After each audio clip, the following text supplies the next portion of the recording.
One day, the legendary Chinese recluse Xu Yu watched a mole drinking water from a pond.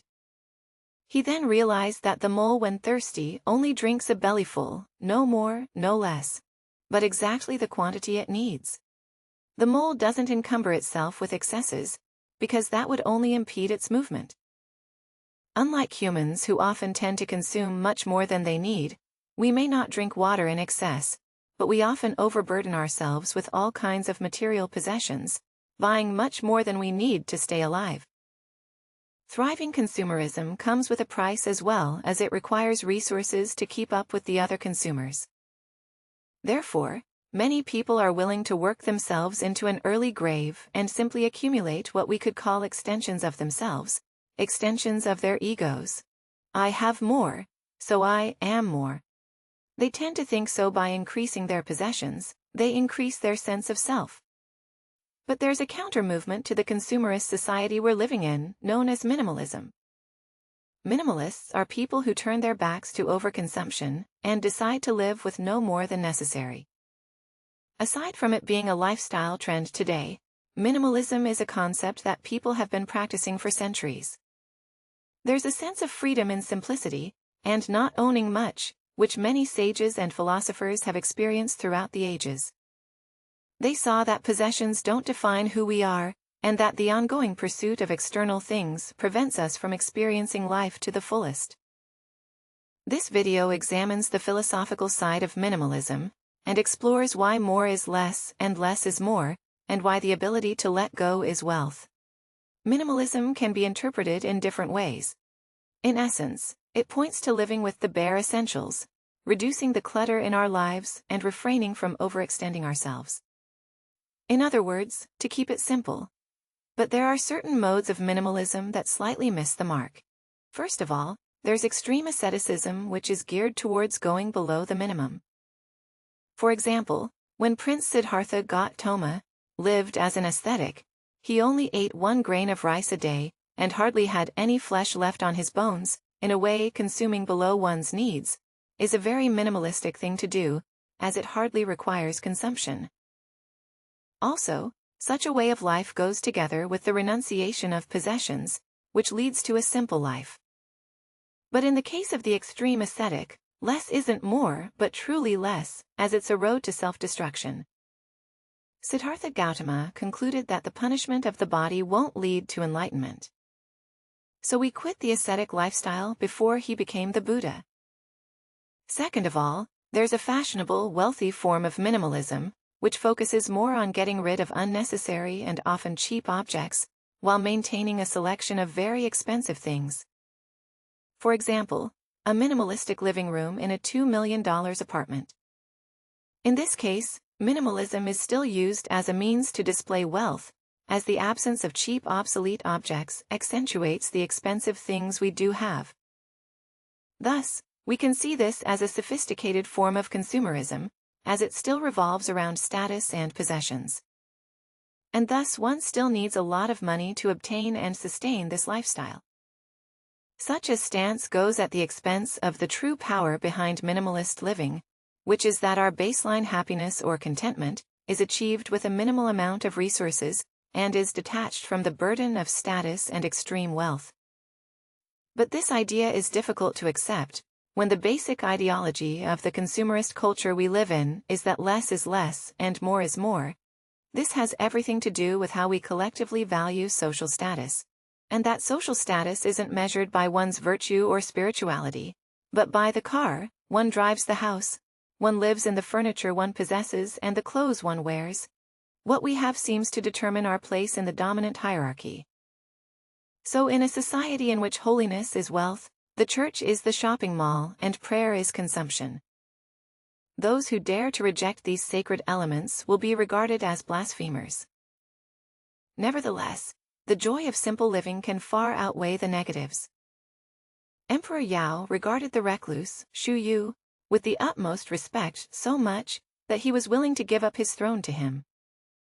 However, Xu Yu, who lived a solitary and quiet life by the riverside, refused, telling the emperor that he did not need all under heaven, and said to him, "When the tailor bird builds her nest in the deep wood, she uses no more than one branch.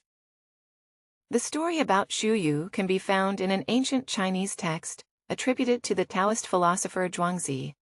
The recluse who lives in poverty gets handed something that many people can only dream of, which is a whole empire under his command.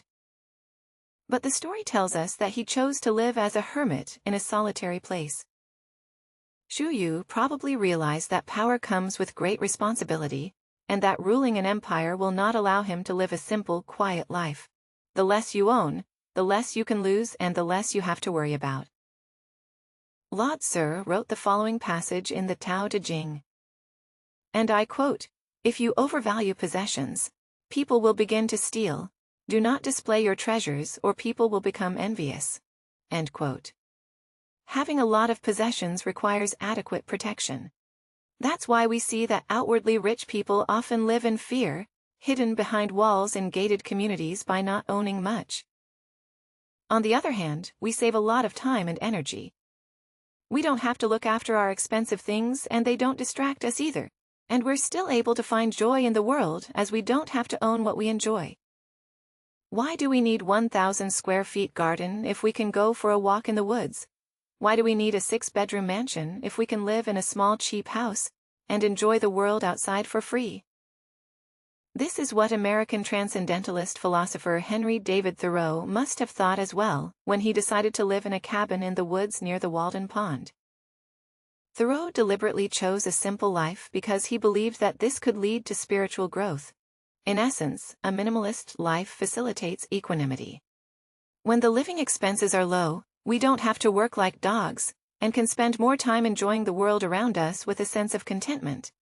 Isn't that what freedom is all about? So what do we truly need? Where lies the golden middle path between asceticism and consumerism that a minimalist is looking for in the course of history? There have been several philosophers who shaped their minimalist lifestyle in their unique ways. Take for example, Diogenes, the cynic who lived in a barrel without possessions. The story goes that for a while he owned a drinking cup, which he threw away when he saw a child drinking from his hands and remarked, "A child has beaten me in plainness of living." Aside from that, Diogenes didn't have shame, and couldn't care what people thought about him. His state of detachment from worldly goods, as well as other people's opinions, made him invincible. No one could hurt him. But for those who don't fancy living in a barrel on the street, or rather live a more integrated life that doesn't make you into an outcast, there's a more practical recipe for minimalist living, which was invented by a philosopher named Epicurus. Epicurus created a hierarchy of needs that shows us which desires we should pursue and which we shouldn't. Natural and necessary desires like food, shelter, and human connection are the ones we should focus on. Moreover, these natural desires are generally easy to obtain and also have natural limits, which means that they are satiable, the desires that we should avoid. He called vain and empty desires, which include power, wealth, and fame. These desires he considered unnecessary, unnatural, and impossible to satisfy, as they don't have a natural limit. Now, Epicurus also urges us to cherish what we do have, and stop focusing on what we lack, or as he stated, "Do not spoil what you have by desiring what you have not. Remember that what you now have was once among the things you only hoped for." There is great joy in having little, as opposed to the lives of those seeking to consume, to infinity, painfully, exchanging their very lives for boosting their self-esteem. So they feel accepted in a world where the amount of stuff we have is how we define how worthy we are for a minimalist. This is the very definition of a miserable life in minimalism. One lets go of the conventional ideas of wealth and status, knowing that true wealth lies within, and social status is not only an unnecessary luxury, it's also difficult to obtain, easy to lose, and for a great part out of our control. Instead, minimalists choose to live simply as they know that the ability to let go of all these worldly goods is where the true wealth lies, the joy of a simple, easy life. For them, simplicity is the ultimate form of sophistication. As Thoreau stated, "I am convinced both by faith and experience that to maintain oneself on this earth is not a hardship, but a pastime if we live simply and wisely, Thank you for watching.